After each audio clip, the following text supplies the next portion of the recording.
folks, welcome back to Indaba Africa. This is Chris once again.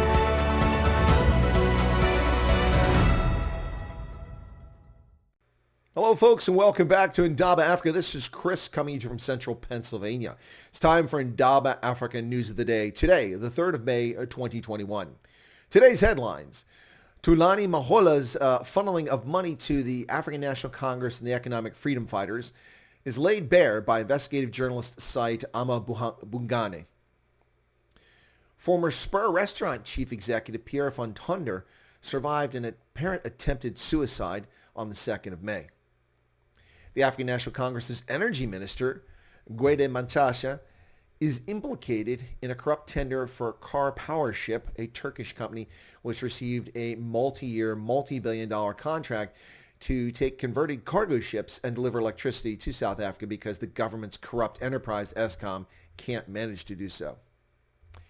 The Eastern Cape, Port Elizabeth, dams are critically low. Water resources running short in the Eastern Cape, particularly around Port Elizabeth, as water levels reach record lows there.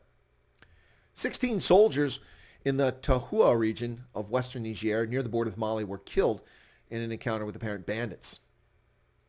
Niger's President Bazoum makes education a priority for his new administration. And SADC has come up with a 3,000 troop proposal to deploy to Cabo Delgado in response to the ongoing ghoulish insurgency taking place in northern Mozambique. Zambia and Angola have signed a $5 billion U.S. pipeline deal to bring refined petroleum products from Angola to Zambia. The Armed Forces of Liberia's United Nations mission in Mali continues, and a Millennium Challenge Compact in Liberia wraps up after 5 years. In Nigeria, Nigeria's Azman Air is back in the air once again after having been grounded. The airline has returned to the skies. And in other airline news, TAP Air Portugal plane in Guinea-Bissau sheared off its sharklet as it taxied in Guinea-Bissau. Manchester United hooligans invade Old Trafford and embarrass themselves with their shameful conduct. And finally, Apollo, an investment group, is buying Yahoo from Verizon for $5 billion US. Those are the headlines, folks. Let me get into the actual news now and get you up to date. As I said, there is an investigative report by Bungane, the investigative website, and it says that millions out, billions in. Part 1, this is the first of a two-part story that they're running. Mahola's investment, ANC and EFF kept everyone sweet. That's right. Politically connected businessman Tulani Mahola, recipient of billions in questionable government contracts, has artfully played both sides of the political aisle, handing out millions to ANC causes and to EFF leader Julius Malema, often in the same period. Mahola's company, LTE Consulting, made regular headlines in its role in a water project in Guyana, which failed to bring water but cost taxpayers $3 billion. Well, there you have it, folks. The corruption just never ends at the African National Congress. It never ends. This story reported by Ambugani, also appearing in the Daily Maverick today. Sad news with former Spur chief executive Pierre van Tonder having survived a suicide attempt. Not said they survived, but said that he actually attempted to take his life. He was with Spur for 38 years, and he was the managing director and CEO for 24 of those years. Very successful career. It's unknown what happened. Spur, the restaurant itself, currently has 640 franchise restaurants under the Spur, Panarotti's, Hustler Grill, and John Dory brands. John Dory, of course, being the seafood brand. Panarotti's is the Italian brand, and Spur, the steakhouse brand. So unfortunate. The lockdown has hit the company, but they are beginning to rebound. Sales declined by almost 30% to $2.9 billion in the 6 months ending December 31st. But the group has survived that. Not sure what happened here with Pierre van Tonder. Perhaps something personal is going on. South Africa's energy minister. That's right, ladies and gentlemen. The Mineral Resources Energy Minister and ANC chair Gwede Mantashe and his wife Nolwandle Mantashe have been implicated by a losing bidder in the project to provide emergency power generation. Consequences of this corruption scandal could be immense for both South Africa's energy and for the ANC's ability to retain power. What we're talking about here is the awarding of a contract to a Turkish company called Car Powership. And Car Powership takes converted cargo ships and turns them into electrical power generating stations, which are anchored offshore and then run their cables onshore. Yeah, just another corruption scandal with the African National Congress. Clearly a party that has lost its way and forgotten that it's there to govern for the people, not govern the people. Eastern Cape drought. Nelson Mandela Bay's dams are drying up. Yes, and they're quite low at this point. The two major dams for the Eastern Cape's biggest metro, Nelson Mandela Bay, are running dry, and with no major rain in the forecast, They are facing an unprecedented water crisis. This will bring to mind, of course, the Western Cape and Cape Town a few years ago. I suspect that if we take a closer look at it, we'll see that the situation is very different. The situation in Cape Town was exacerbated by very poor water management. Not to imply that the water management is better in Port Elizabeth, but it is a question. The thing is, there's a lot less people in the Port Elizabeth metro area. In Cape Town, we're talking about 3.5 to 5 million people that depend on that water. And in Port Elizabeth and the surrounding areas include Uitenhage and Dispatch, we're talking 1.3 million people. So less, about a third or quarter of the people in Cape Town. But the dams are running dry, and this has been a long simmering problem for the Eastern Cape. And it does put the area in a bit of trouble. Now, of course, the first culprit will be climate change, and no doubt climate plays a role in the decreased water levels and water flow. But I suspect, much like most of South Africa's problems, climate change is just a contributing factor and not the proximate cause. I suspect, without having investigated this, and I will investigate this story, that mismanagement probably plays a large role and abuse of water resources. 16 soldiers killed in western Niger. An attack by bandits in the Tahua region near Mali's border wounded 6 other soldiers. During the attack by the bandits on Saturday, the total was 16 dead, 6 injured, and 1 missing. The vast area of Tahua in West Niger borders Mali and Burkina Faso and has been plagued by this violence since 2012. Niger's President Mohamed Bazoum is making education reform a priority. No doubt this would be very helpful. In fact, if he has progress, much of what Niger is focused on throughout its entire period of independence since 1960 has been on either stealing from the people or providing for the security state. And so development has been left to foreign actors to pour money in. And now it looks as if they got a president who is actually going to focus on something that really could make a major difference in Niger. You educate people, you lower birth rates, you improve their prospects, and things tend to get better. Yeah, the other regimes in the past have poor governance, inadequate infrastructure, and decline in the quality of education are among the ills that plague the sector, according to Abdul Karim Mahamadou with Africa News. SADC is going to propose a 3,000-strong rapid response force to take on Mozambique's jihadists. Now, this is a story from Peter Fabricius, came out last week, but I thought it bared mentioning today since we're not hearing any information about what's happening in Cabo Delgado province.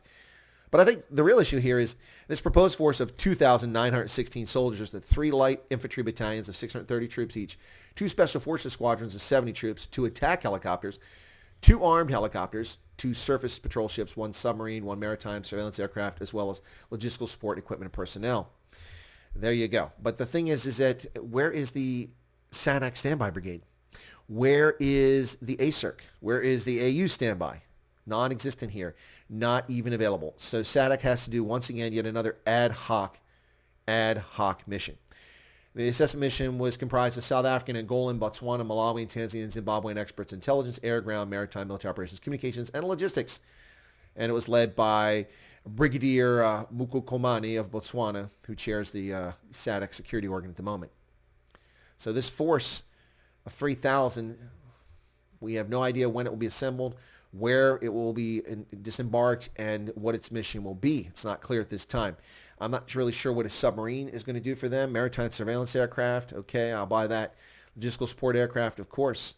Special forces squadrons, got that. 2 attack helicopters seems a bit light. Going to need more than that. Zambia and Angola signed a $5 billion oil pipeline. It's to transport petrol, diesel, kerosene, and gas from Angola to Zambia. This will help out Zambia's economy immensely once it's built. It was a 10-year complex negotiation that led to this so that Zambia can get cheaper prices for fuel. The petroleum pipeline will be developed by the private sector with state-owned petroleum Angolan firm Sanango, I have a hard time saying that one, Sanango, and the Zambia State Industrial Development Corporation. The Armed Forces of Liberia's soldiers who've been on peacekeeping missions in Mali since 2013 seem to be doing quite well. They've deployed as many as 200 people at a time to the region. And unfortunately, they have had casualties back in 2017. They had 2 soldiers killed and 1 wounded, or 1 wounded and 2 killed back in 2017. But the mission seems to be going quite well. And the U.S.-trained Liberian Army has been named a force for good as a way of differentiating it from Samuel Doe's brutal forces. The Army's Chief General Prince Charles Johnson III said that we've had 1 soldier killed in action, 2 wounded in action. All took place in May 2017. Now, I take a bit of pride in this. This is the Army that I was responsible for rebuilding And Prince Johnson was a private when I first met him, and we put him through officer candidate school and became a lieutenant, along with the current defense minister, Zia Khan. So AFL seems to be doing well. Millennium Challenge Compact closes a project in Liberia. The compact was being administered by Millennium Challenge account established back in 2015, and it invested $257 million in energy and road projects, which yielded the rebuilding of the Mount Coffee Dam that had been destroyed during the Civil War. Now, this is a 5-year project with the U.S. government, but also included Germany, Norway, and the European Investment Bank, and there you have it. So the myth, the lie that the Chinese are doing all of the infrastructure development in Africa is simply put to rest once again, as yet another project is laid open for people to see. The project has improved the lives of Liberia's people's access to 4% to 12% to electricity. 82,000 customers connected. Tariffs reduced from 57 cents to 35 cents per kilowatt hour with commissioning of the Mount Coffee Hydro project. So you can see a tangible impact here of what has happened. Azman Air is cleared to resume flights after a month and a half being on the ground. They were cleared by Nigerian aviation authorities to resume flying following a 6-week grounding of their aircraft. The Nigerian Civil Aviation Authority suspended Azman Air in mid-March after several incidents involving the undercarriage on a Boeing 737. So they're back in the air. The thing is, a piece fell off the plane. During takeoff from Kaduna Airport, a component of the aircraft was observed to have fallen off. ATC Air Traffic Control notified the captain, who elected to continue the flight to Lagos. Upon arrival in Lagos, the captain failed to make an entry in the aircraft technical logbook. Azman Air Maintenance was told that something might have fallen off the plane. Upon inspection, identified the missing part as being the heat shield from the number 3 landing gear. Well, that's not an airline I want to fly with. Speaking of airlines in difficulty, TAP Air Portugal's Airbus A330neo, one of the newer aircraft, was damaged as its wingtips struck a light pole. This was sustained damage to ground collision at the Osvaldo Vieira International Airport in Guinea-Bissau. The impact with a lamppost while taxiing caused the aircraft involved to lose one of its wingtips. The little sharklet was sheared off from the plane.